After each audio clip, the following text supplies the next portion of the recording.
이낙연 더불어민주당 의원의 사직안이 어제 국회 본회의에서 가결됐습니다. 오늘 오전엔 친문 핵심 의원들의 지지 선언도 이어졌습니다. 국민의힘은 1차 컷오프 이후 오늘 첫 TV 토론회를 엽니다. 관련 소식 김성환 시사평론가 그리고 이두아 국민의힘 윤석열 캠프 대변인과 이야기 나눠보겠습니다.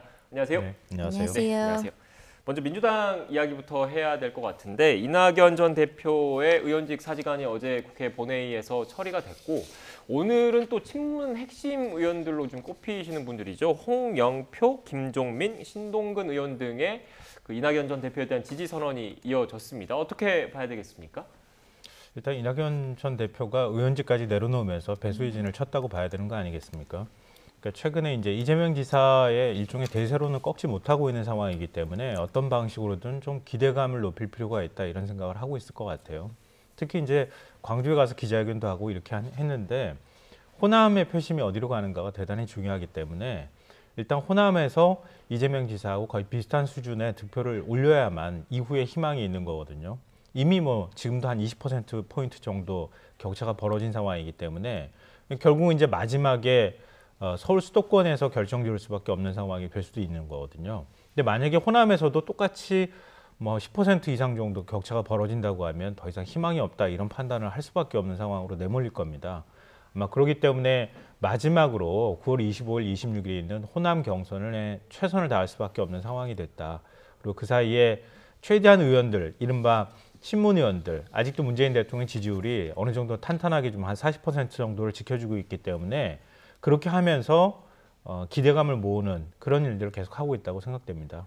네, 지금 평론가님께서 간략하게 말씀을 해주셨는데 앞서 제가 말씀드렸던 이 세 분 의원님들 같은 경우에는 정세균 전 총리를 지지했던 분들이거든요. 그런데 이낙연 전 대표로 다시 지지를 돌아선다. 이른바 정세균 전 총리에 대한 표심이 이낙연 전 대표 쪽으로 조금씩 옮겨간다. 이렇게도 해석을 해도 되겠습니까? 이게 그 정세균 전 총리와 그다음에 이낙연 전 대표, 뭐 전 총리라고도 할 수 있죠. 이 두 후보가 사실 제일 그 지지층이 좀 겹치는 것 같아요. 커리어도 좀 겹치고 뭐 당 대표도 하시고 뭐 한 분은 국회의장 하셨지만 또 한 분은 두 분 다 국무총리를 하시기도 하고 이런 커리어가 겹치고 또 사실은 정세균 후보의 경우에 현역 의원을 제일 많이 확보하고 있었다는 소문이 있었죠. 네. 가장 초기부터 캠프를 꾸리셨기 때문에. 그래서 정세균 후보가 이제 사퇴 선언을 했을 때 그렇다면 그 캠프에 있던 현역 의원들이 어디로 이동할 건가 이런 부분이 관심사였을 수밖에 없고요. 그리고 지금 말씀하셨지만 다른 선거라 하더라도 사실 선거 때는 대선 뭐 이런 걸 포함해서 모두 다 이런 명절 민심이 가장 중요하기도 하거든요. 근데 명절 민심, 추석 민심이 중요할 수밖에 없는 상황에서 이제 정말 그 빅 이벤트가 있잖아요. 호남 그 이제 선거가 있기 때문에 이 명절 민심과 그 실제적인 그 투표가 있기 때문에 정세균 후보가 사퇴를 하고 이낙연 후보 쪽에서는 그 부분을 흡수하기 위해서 최대한 노력을 할 수밖에 없는 것 같습니다. 근데 저는 이게 약간은 영향을 좀 끼칠 것 같은 게 대구 경북에서 이재명 후보가 고향이기 때문에 조금 더 나오지 않을까. 그리고 이제 선거인단 투표에서도 생각보다 조금 덜 나왔어요. 우리가 생각했던 것보다. 그런 예측에 비해서 조금 이재명 후보가 좀 덜 나오고 이낙연 후보가 조금 선전한 부분이 있기 때문에 호남에 한번 건곤일척 승부수를 던져볼 만하다라고 생각을 하고 있을 것 같고요. 정세균 후보의 사퇴도 거기에 이제 좀 그 부분에 있어서 가속화를 시켜주는 역할을 하지 않을까 싶습니다. 네, 정세균 전 총리의 그 중도 하차로 이 표심이 어디로 갈 것인지 특히 최대 승부처로 꼽히는 호남 경선을 앞두고 어떻게 될 것인지 궁금한데 이 부분을 좀 짚어봐야 할 것 같아요. 이 정세균 전 총리가 중도 하차하면서 정세균 전 총리가 얻었던 표가 무효 처리가 된 거지 않습니까? 이랬을 경우에 결국 다른 후보들의 얻은 표는 분자는 그대로 있고 총 누적 투표, 그러니까 정세균 전 총리의 표를 뺀 분모는 줄어들기 때문에 결국 득표율이 조금씩 다들 올라갔어요. 그런데 지금 상대적으로 많은 표를 얻은 이재명 지사의 득표율이 퍼센테이지가 올라갔기 때문에 좀 논란이 좀 불거지고 있는 것 같은데 어떻게 보십니까? 네, 이낙연 캠프 쪽에서는 좀 소가리를 할 것 같은데요. 근데 대놓고는 얘기하기 어려울 것 같아요. 이게 왜냐하면 우리 이제 뭐 사람들 간에 다툼이 있을 때 법을 찾게 되잖아요. 근데 똑같이 후보 간에 뭔가 이해관계가 엇갈리면 당 규정을 찾을 수밖에 없는데 당 규정 59조에 보면 후보자가 사퇴하면 그 표는 무효표 처리되도록 돼 있어요. 그러니까 그 규정을 적용한 것이기 때문에 이거 어느 후보에게 유리하게 결정했다 이렇게 말하기는 좀 어려운 상황일 거다 이렇게 생각되고요. 또 이 문제를 지나치게 많이 부각시키면서 반발을 하면 왠지 지는 후보 같은 느낌이 들잖아요. 네. 그러니까 사실 전체 대세를 결정지을 만한 퍼센트라고 보기는 좀 어렵거든요. 그러니까 이낙연 캠프 쪽이나 이낙연 전 대표 입장에서 너무 많은 문제 제기를 하기도 좀 어려운 이런 상황에 놓여 있다 이렇게 봐야 될 것 같은데요. 뭐 앞서 이제 정세균 전 총리 뭐 표가 어디로 이동할 거냐 이렇게 또 얘기하고 있지만 이미 어느 한쪽으로 사실은 이렇게 표심이 좀 쏠려 있는 상황이에요. 이럴 경우에는 1% 가지고 싸우려고 덤벼들면 그러면 10% 잃어버리는 수가 있거든요. 이럴 때는 오히려 전반적인 분위기를 바꿔주는 작업을 하는 게 더 중요합니다.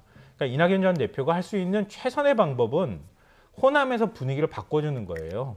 그러니까 그 호남에서 분위기를 바꿔줘야만 1%, 2%다 이런 차이의 문제가 아니라 전체 대세판을 흔들어 놓을 수가 있거든요. 그러니까 그런 점을 아마 이낙연 캠프 쪽에서도 생각하고 있지 않을까 생각합니다. 네, 지금 관련된 그래픽이 나가고 있는데 제가 왜 이 말씀을 드렸던 게 일단 민주당 같은 경우에는 과반 득표자가 없을 경우에 결선 투표로 넘어가는 결선 투표제를 하고 있지 않습니까? 그런데 이게 50.01%가 돼도 과반이기 때문에 바로 그 과반 득표한 사람이 그 대통령 후보가 되는 겁니다, 민주당에. 그런데 지금 보시는 것처럼 이재명 지사 같은 경우에는 그 과반을 아슬아슬하게 51.41%였는데 지금 정세균 전 총리의 표가 빠지면서 오히려 더 늘어난 상황이기 때문에 그 추격하는 입장에서는 또 어떻게 보면 조바심이 날 수도 있을 것 같아요. 예. 근데 지금 말씀하신 것처럼 이거는 이제 당원 당규에 따라서 처리하는 거니까 예측이 가능했을 거예요. 어느 캠프나 이걸 예측했을 때고요. 제가 사실 이제 이재명 후보 캠프 대변인들이랑 방송을 많이 할 거 아니에요. 네. 근데 그분들이 계속 사석에서 하시는 말씀이 이 이낙연 후보 사직안을 좀 천천히 처리했으면 좋겠다. 이거 빨리 처리하면 추석 전에 처리하면 이 부분이 그래도 민심에 영향을 끼치지 않을까. 왜냐하면 이낙연 후보가 이제 호남에서 국회의원 또 도지사 이렇게 오래 계셨잖아요. 근데 그분들 입장에서는 호남을 대표하는 주자 이렇게 생각하고 있거든요. 근데 이낙연 후보가 사직안이 처리되고 나면 어떻게 생각하시냐면 호남 유권자들이 그럼 저분은 우리 당 후보가 안 되면 그냥 초야로 돌아가야 되는구나 이런 생각을 한다는 거예요. 이재명 지사는 당 후보가 안 돼도 이제 또 지사를 하실 수 있잖아요. 그래서 그런 부분을 우려를 하더라고요. 그러니까 이낙연 후보랑 이재명 후보랑 하나씩 얻는 게 있는 거예요. 지금 말씀하신 것처럼 여긴 호남 유권자의 마음에 좀 영향을 끼칠 수 있게 이제 추석 민심, 추석 전에 이게 본회의에서 사직안이 가결안 처리되고 또 이재명 후보 측에선 이게 또 당원 당규에 따라서 이제 무효표가 처리됐지만 약간 51%보단 53%가 조금 더 대세인가 이런 느낌도 있으니까 또 호남 유권자들한테 전략적 투표를 해달라 뭐 이런 게 되니까요. 양쪽 다 이 부분이 좀 받아들여질 수밖에 없는 그런 게 있지 않나 싶습니다. 네. 호남의 정서는요, 사실은 그 어느 지역보다 좀 전략적 투표에 좀 가깝습니다. 과거에 고 김대중 전 대통령을 제외한 그러니까 노무현, 문재인 두 대통령을 배출할 때 호남이 전략적 선택을 한 거거든요. 그러니까 호남 출신이 아니라 PK 출신을 대통령으로 만든 거거든요. 근데 이게 이제 역으로 생각하면 호남 출신만으로는 안 돼라고 하는 호남인들의 생각들이 있다는 거죠. 근데 이걸 이낙연 전 대표가 어떻게 깨고 들어갈 것이냐, 이게 매우 중요하다 이렇게 보입니다. 근데 호남에서 바라볼 때는 이번 선거도 만만치는 않은 선거라는 생각을 할 거라는 거예요. 근데 공교롭게도 이재명 지사가 TK 출신이기도 하잖아요. 근데 그런 면에서 호남에서 어떤 전략적 선택을 할 것이냐, 이게 좀 굉장히 중요한 문제가 될 수밖에 없을 것 같아요. 네, 일단 뭐 특히 추석 연휴를 앞두고 있고 추석 연휴 기간에는 지금 수도권에 거주하고 계시는 호남 분들이 또 고향으로 많이들 내려가실 거지 않습니까? 또 이른바 밥상 민심이라고 하는데 그곳에서 어떻게 민심이 또 표출될지 추석 연휴 직후에 호남 경선에서 어떻게 결과가 나올지가 좀 궁금한데 이런 와중에 지금 이재명 지사 입장에서는 어떻게 보면 좀 악재라고 해야 되나요? 그런 좀 관련된 의혹이 좀 불거진 게 있습니다. 이른바 대장동 개발 사업 관련해서 특혜 의혹이 좀 불거졌는데 관련해서 정치권에서 여러 말들이 오가고 있습니다. 준비된 녹취가 있는데요. 녹취를 먼저 듣고 오겠습니다. 이재명 경기도지사님께 단독 직입적으로 질문하고 싶습니다. 여기 뒤에 현수막에 이렇게 써져 있습니다만 백드롭처럼 화천 대유는 누구 겁니까? 화천 대유를 기준으로 해서만 보더라도 일개 개인이 1% 지분인 5천만 원만을 가지고서 무려 577억 원을 배당금으로 받았다는 것인데 이거 어느 국민이 납득할 수 있겠습니까? 몇 사람이 수천억을 벌었다는 게 말이 되는 소리입니까? 그게 무슨 공공개발이고 공영개발입니까? 몇 사람이 수천억을 벌 수 있는 구조라면 그게 어떻게 공영개발이 되겠습니까? 이재명 지사는 그런 얘기는 안 하시는데 어쨌든 결과가 왜 그렇게 됐는지 그건 뭐 수사를 해보면은 자연스럽게 다 드러나게 될 것 아닌가 생각합니다. 저희는 뭐 아무런 문제가 없고 이미 여러 차례 이제 문제가 되고 의혹 제기됐었기 때문에 저는 뭐 이재명 지사라든가 우리 성남시 또 이재명 캠프 입장에서는 아무런 문제가 없다. 또 어떠한 뭐 수사도 즉각 개시된다고 하면 바로 저는 응해갖고 진실을 밝힐 의도가 있습니다. 네, 논란의 핵심은 이겁니다. 특정 민간인들에게 과도하게 개발 이익이 돌아갔다라고 주장하는 쪽, 그리고 한쪽은 지금 정상적인 절차에 따라서 계약에 따라서 이루어졌기 때문에 전혀 문제될 게 없다. 수사하려면 수사해라. 이쪽이 또 입장이 첨예하게 갈리고 있는데 어떻게 보십니까? 지금 이 부분에 대해서는 무엇보다도 이제 초고속으로 사업자 선정이 됐다. 뭐 1조 5천억 규모인데요. 이제 사업 계획서를 접수하고 우선 협상 대상자를 선정하고 선정업체 발표까지 나흘밖에 안 걸렸으니까 이 부분을 좀 밝혔으면 좋겠다. 이런 얘기가 있을 수밖에 없고요. 그리고 이제 저희가 너무 부러워하는 게 11만 %랍니다. 기적적인 수익률이잖아요. 그래서 그 김부겸 총리한테도 이걸 물어봤더니 상식적이지 않다 이렇게 얘기는 하시더라고요. 사람들이 다 꿈꾸는 수익률이겠죠.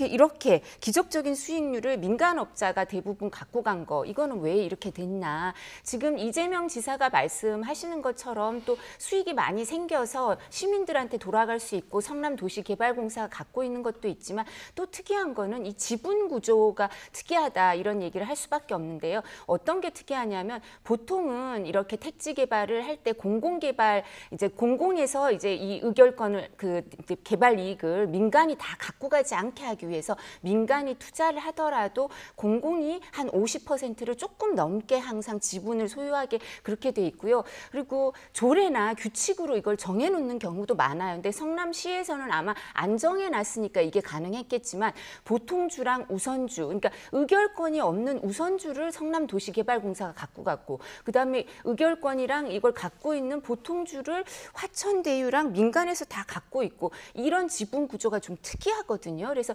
이런 부분에 대해서 해명이 좀 필요한 거 아니냐. 그리고 이 소유자 화천대유에서 장기 대여금으로 1인 소유자에게 473억 원을 이제 개인 대여를 한 건데 이게 자금의 흐름이 어떻게 됐는지 좀 살펴봤으면 좋겠다. 이런 여러 가지 의혹이요. 야당에서만 제기되는 게 아니라 여당인 뭐 성남 그 시의회 의원들도 제기하고 있고 여당인 뭐 다른 후보 캠프에서도 일부 문제 제기가 있는데 뭐 이재명 지사가 100% 수사에 동의한다 이렇게 얘기하셨으니까 빨리 수사했으면 좋겠고요. 그리고 국정감사에서 아니 수사에 이재명 지사가 동의한다 그랬으니까 민주당에서도 국정감사에 증인 채택하는 것도 협조를 하셨으면 좋겠습니다. 네.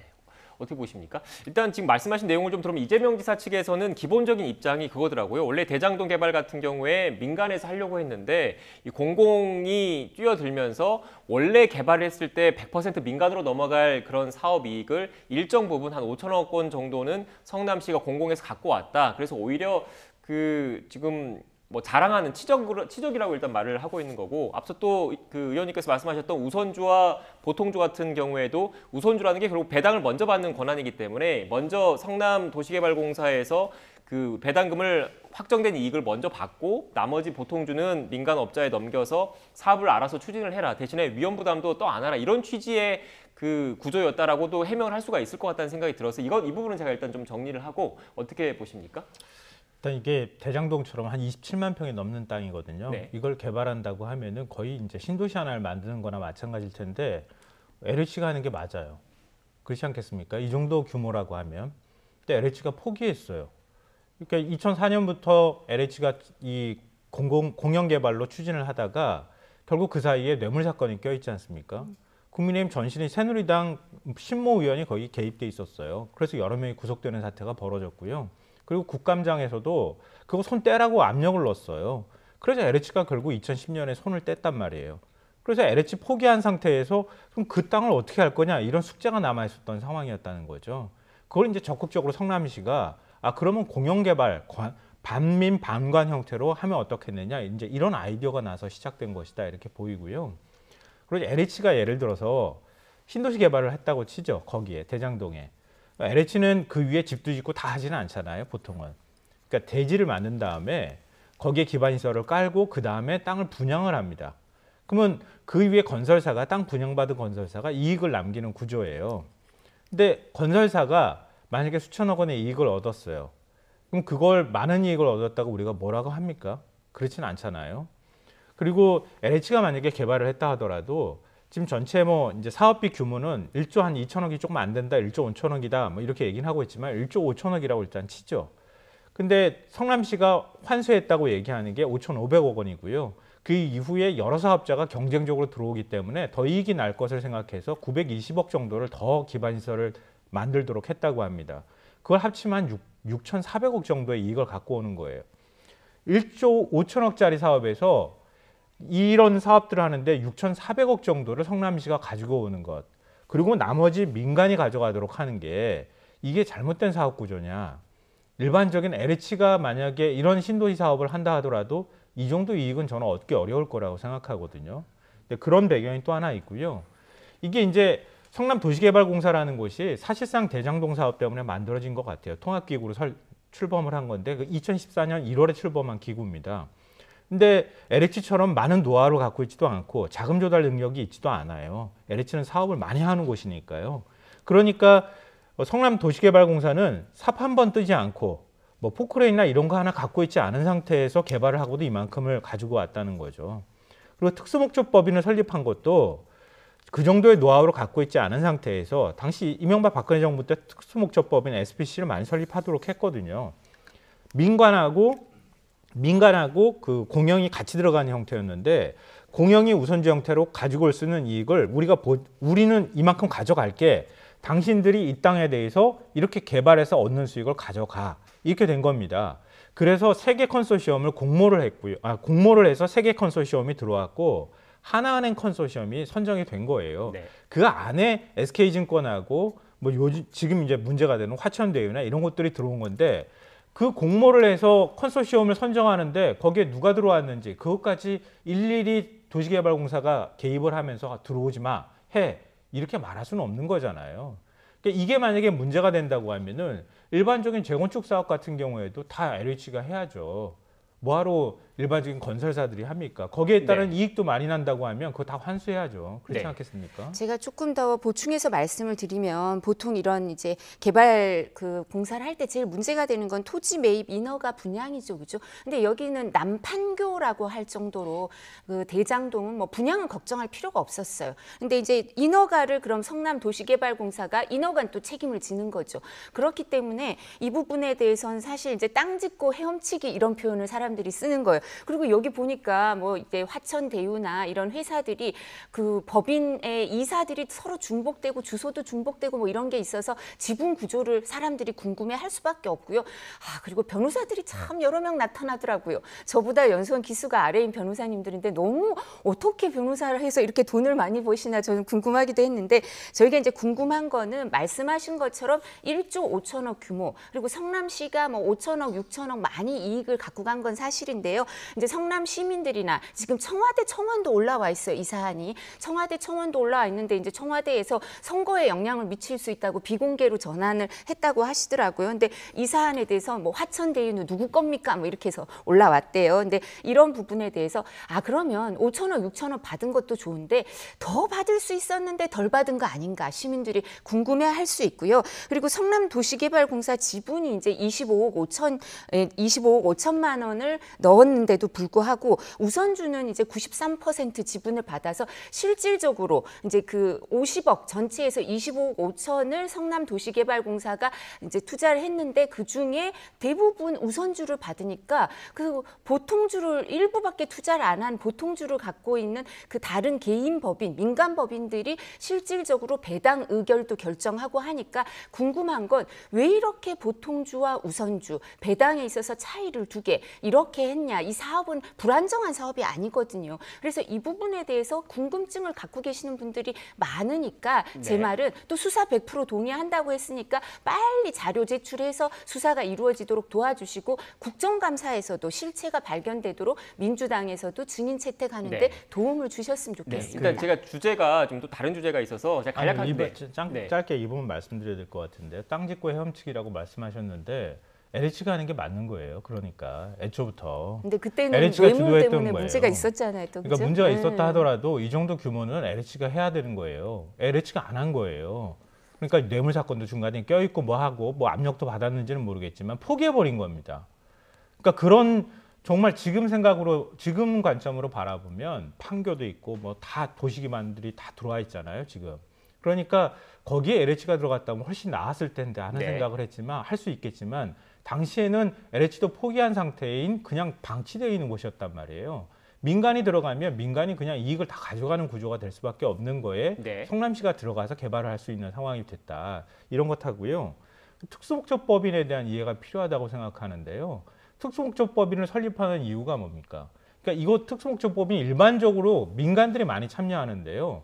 이게 이 도시개발공사처럼 이 시가 끼어들어가지고 특수목적법인을 만드는 건 독특한 형태거든요.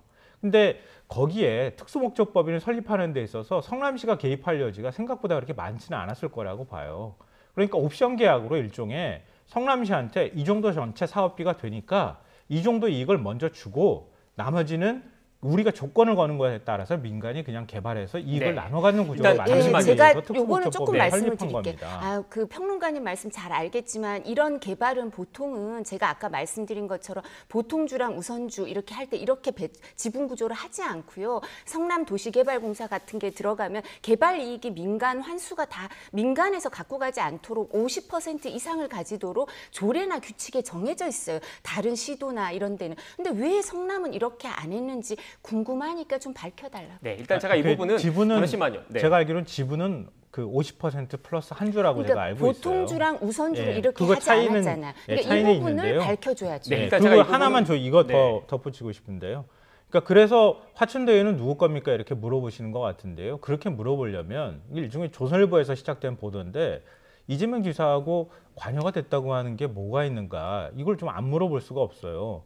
그러니까 이재명 지사하고 인터뷰 한 번 했다고 하는 모 언론사 간부가 있다더라. 그 사람이 화천대유고. 예, 근데 그리고 평론가님, 뭐 예. 골프를 한 번 쳤다더라. 예. 그것도 이재명 지사가 아니라 뭐 사시 동기생이 골프를 한 번 쳤다더라.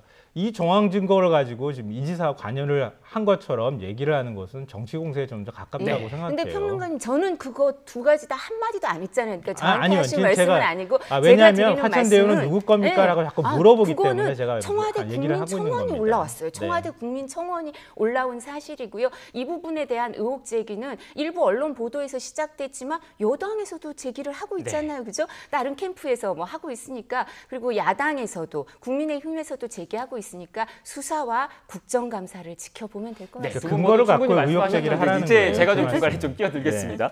일단 결국 말씀하신 거 좀 얘기를 좀 들어보면 그 개발 이익 가운데 이제 성남시에서 일정 부분을 선순위로 확보하고 나머지는 뭐 민간 업체가 알아서 개발을 하면서 개발 이익도 갖고 대신에 위험 부담, 리스크도 가져가라. 그래서 나는 계약사항에 관여하지 않았다라는 게 기본적인 이재명 지사 측의 입장인데 지금 국민의힘이나 또 이런 걸 그 지적하는 쪽의 입장에서는 이 대장지구라는 입지를 놓고 봤을 때 리스크가 없는 지역 아니냐. 사실상 개발을 했을 경우에 큰 개발 이익이 예상되는 지역 아니냐. 그래서 그 과정에서 좀 문제가 있었던 것 아니냐. 이런 게 기본적인 입장이신 거잖아요. 그러니까 일단 이 정도로 좀 정리를 하고 다음 얘기를 좀 해보겠습니다. 넘어가도 되겠죠? 네. 일단 이른바 이제 고발 사주 의혹과 관련한 얘기를 좀 해봐야 될 것 같은데 또 녹취가 좀 있습니다. 일단 그 제보자인 조성은 씨가 그 김웅 의원과의 그런 텔레그램 방을 이른바 방을 좀 없앴다 이런 논란이 좀 일었는데 마침 어제 YTN에 출연을 해서 이렇게 해명을 했습니다. 듣고 오겠습니다. 네, 사본이나 이미지 캡처만 제가 증거를 제출한 게 아니고요. 이 대화 내용 이제 디지털 그 텔레그램상 서버에 저장되어 있던 그 로그 기록들이라든지 아니면 그 대화 원본에 이제 디지털 자료들을 이미 다 공수처나 어떤 수사처에 제공했기 때문에 사실은 제가 뭐 수사기관이나 어떤 전문적인 분석가가 아니지 않습니까? 제가 충분하게 입체적으로 모든 것을 판단할 수 있는 충분한 자료를 드렸고 충분하다고 판단하셨기 때문에 그 부분에 대해서는 이미 좀 논란은 재차하는 것은 실체로 오히려 좀 가리지 않을까 이런 생각합니다. 지금 핵심은 이 관련된 자료의 증거 능력 부분이거든요. 일단 법조인이시니까 이 부분은 좀 이도현 의원님께 먼저 여쭐게요. 예, 이 부분과 관련해서 사실 지금 조성은 씨가 말하는 거라면 일정 부분 증거 능력은 인정될 여지도 있어요. 네. 근데 이제 문제가 증거 능력만 인정돼서 이게 범죄 사실을 증명하는 데 쓰이는 게 아니라 증명력도 있어야 되거든요. 근데 지금 말씀하시는 대로면 증명력은 좀 크게 떨어진다고 볼 수밖에 없어요. 이유가 있을까요? 예, 왜 그러냐 하면 이제 원본 방을 제출을 안 했다는 거 아니에요. 그럼 일단 손준성 보냄에서 이게 이제 손준성에서 뭔가가 나가고 이걸 누군가가 받은 건 확인이 될 수 있지만 이게 손준성이란 사람한테 김웅한테 막바로 갔는지 이런 부분이 확인이 좀 잘 안 될 수가 있고요. 그러니까 그런 거를 확인하려면 그 대화 원본 방이 있어서 그게 좀 더 확인이 되는 여러 가지 이제 정황이라든가 아니면 다른 이제 오고 간 말이라든가 이런 게 좀 필요하거든요. 그래서 이걸 보충하려면 이 증명력까지 이제 잘 얻으려면 이분 누구시죠? 이제 조성은 씨랑 김웅 의원이 조성은 씨 주장으로는 4월 8일인가요? 뭐 전화 통화도 했다 김웅 의원하고 뭐 어디에 꼭 제출하라고 했다 이러니까 통화 내역이라든가 이런 게 추가적으로 좀 이루어져야 되고요. 근데 지금 말씀드린 것처럼 원본 대화 방은 제출을 못한 걸로 보이기 때문에 증명력이 떨어진다 이렇게 말씀드릴 수가 있습니다. 증명력에 대한 말씀을 해주셨는데 어떻게 보십니까? 법률적인 말씀을 해주셨으니까요. 거기에 제가 더 덧붙일 말은 없는 것 같고요. 일단 조성은 씨가 관련돼 있는 증거를 검찰에도 제출하고 공수처에도 제출을 했다 그러잖아요. 그러니까 휴대폰 내용도 다 제출을 했을 때 아마 다 확인을 했을 거예요. 그러니까 지금 제출했다고 하는 자료가 어느 정도 이게 증거 능력이 있다고 보는지 이 부분에 대한 판단이 있었을 거라고 보고요. 그런 일차적인 판단이 있었기 때문에 공수처가 수사에 들어갈 수 있었던 것이 아닐까라고 생각한다는 거죠. 그러니까 텔레그램 방을 폭파했다고 하는 그 이유가 뭐냐 이걸 좀 궁금해하는 거 아니겠어요? 근데 그게 뭐 개인적인 사생활과 관련돼 있는 문제일 수도 있고 개인적인 어떤 사적인 대화들이 오고 간 것까지 드러나길 원치 않았을 수도 있고 뭐 여러 가지 이유들이 있을 거예요. 근데 그걸 우리가 상상력으로 추론할 필요는 저는 없다고 생각해요. 일단 수사기관에서 그게 입증 가능한 상황 정도의 증거 능력이 있다고 판단했기 때문에 수사에 착수하는 것이기 때문에 그걸 앞으로 지켜보면 되는 것이지 텔레그램 방을 폭파했다고 하는 게 마치 정치 공작이 한 연속선상에서 있었던 것처럼 몰아간다고 하는 것은 일반적으로 우리가 공익신고자를 자꾸 붙들고 늘어지면서 공익신고자가 뭐 사생활이 어떻니 뭐 무슨 차를 타고 다녔느니 아니면 신고자하고 무슨 관계였느니 이런 식으로 언론이 보도하거나 접근하는 것은 전 대단히 바람직하지 않다. 일부 언론들이 그렇게 보도하는 것도 좀 비판받아 마땅하다고 생각합니다. 네, 지금 일단 뭐 적용 혐의는 다르지만 공수처도 그렇고 지금 검찰에서도 관련된 의혹에 대해서 수사에 사실상 착수한 상태이기 때문에 앞으로 어떤 객관적인 물증, 어떤 결과가 나올지는 좀 지켜봐야 할 것 같고요. 주제를 또 하나 이도하 의원님 나오셨으니까 이 주제도 다뤄봐야 될 것 같은데. 윤석열 전 총장 토론회 준비 잘 하고 있습니까? 네, 열심히 하고 계시는 걸로 알고 네. 있고요. 저희끼리 그런 얘기를 했는데 너무 다른 후보나 언론에서 토론을 못할 거라고 얘기를 많이 하셔서 기대치가 낮기 때문에 오히려 반전의 면미를 보여줄 수 있을 거다. 토론을 많이 이제 기다리고 있어서 오히려 그래서 오늘 이제 첫 토론회인데요. 많이 이제 시청해 주시기도 바라고 또 생각보다 기대치가 낮기 때문에 이제 잘하실 거다. 그리고 국정감사장에서 봤잖아요. 여야 국회의원들 모두 다 우호적이지 않은데 거기서 답변 하루 종일 진짜 잘 하시는 거 봤으니까 그거 생각하면 토론도 일정 부분 기대가 되실 겁니다. 네. 예. 지금 그런데 또 어떻게 보면 공세가 집중될 수밖에 없을 것 같거든요. 구조가 가상 좀 그렇습니다. 면접이라든지 이렇게 좀 준비를 하십니까? 지금 이제 이번에 보면 자기가 질문하고 싶은 후보한테 질문을 하게 돼요. 네. 그러니까 이걸 정해놓지 않는 거예요. 짝을 파트너를. 그래서 아무래도 질문이 집중되지 않을까라고 생각을 하고 이렇게 저희가 이제 대역을 딱 만들어서 그런 부분도 많이 연습하고 한 걸로 알고 있습니다. 아, 대역까지. 네. 네. 어떻게 보십니까? 저는 윤석열 후보가 마인드 컨트롤을 잘해야 된다. 네. 그걸 얘기하고 싶은데요. 왜냐하면은 뭐 얼마 전에 이제 고발사주 의혹과 관련해서 긴급 기자회견 열었을 때 그때 모습 보니까 이전의 윤 전 총장 모습이 그대로 그냥 드러났습니다. 정치인이 아니라 검사의 모습. 검찰총장의 모습이 적나라하게 그냥 드러나 버렸거든요. 그럼 별로 국민들이 보기 좋게 바라보지 않을 거예요. 뭐 가장 상징적으로 우리 고개 많이 돌린다고 얘기하는데 그거 그대로 그냥 드러났거든요. 그리고 대학생들하고 만났을 때 발언도 지금 문제되고 있잖아요. 뭐 아프리카 발언도 하고 그다음에 뭐 비정규직이나 정규직이나 뭐 임금만 많이 주면 되는 것처럼 또 발언한 것 때문에 논란이 되는 것도 마찬가지지만, 그러니까 본인 스스로가 경계하지 않으면 사람은 자기 모습이 그대로 그냥 드러나거든요. 아마 저는 뭐 윤캠프 안에서도 지금 그런 부분에 대한 나름의 준비들을 하고 있을 거라고 보는데, 상대가 홍준표 후보잖아요. 저는 굉장히 화를 돋을 것 같아서. 근데 네. 지금 평론가님 근데 홍준표 후보만 얘기하시면 유승민, 원희룡, 황교안 다른 전략을 짜고 후보들이 있겠죠, 약간 지금. 이제 서운해하셔서 제가 말씀을 드리고, 그리고 그 부분과 관련해서도 어떤 게 있냐면요, 이제 그 국민들한테 그 말씀을 드릴 때는 정말 억울함이 이제 북받쳐서 좀 그런 부분이 있는데, 어제 이제 한노총 방문하고 나왔을 때 그런 예민한 질문을 할 때 보면 이렇게 웃으시면서 얘기하거든요. 그래서 이게 상황에 따라 좀 다르다라는 말씀을 드리고, 네. 대학생과 관련한 발언에서도 그 노동 그 안정성에 대해서 또 다시 한번 한노총 방문하고 말씀을 해주셨고요. 그 대학생들한테는 기술 발전 그리고 기술과 관련된 이런 거에 좀 더 관심을 가져달라. 전체 발언 취지를 보면 그런 부분이기 때문에 또 말씀을 좀 보완해서 드립니다.